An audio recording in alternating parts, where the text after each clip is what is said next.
না দেখেন, সাইফ তো আসলে আমরা সবাই জানি যে সে আন্ডার 19-এর ক্যাপ্টেন ছিল। তারপর তাকে সুযোগ দেওয়া হয়েছিল, ওই সময় হয়তো সাকসেসফুল হয়নি।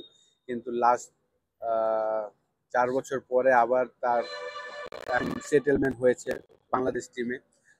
এটার পিছনে ডেফিনেটলি আমি মনে করি যে রংপুর রাইডার্সের একটা বড় অবদান আছে। লাস্ট বিপিএল এ বলেন, তারপর লাস্ট জিএসএল এ খেলার পরই কিন্তু আহ, তার সেটেলমেন্ট হয়েছে। বিশেষ করে টি-20-তে ভালো করার পরে তাকে এখন ওয়ান ডে ক্রিকেটও সে খেলছেন। তো অনেক ইমপ্রুভ করেছে। প্রচুর হার্ড ওয়ার্কার। তো সে কষ্ট করতে পছন্দ করে।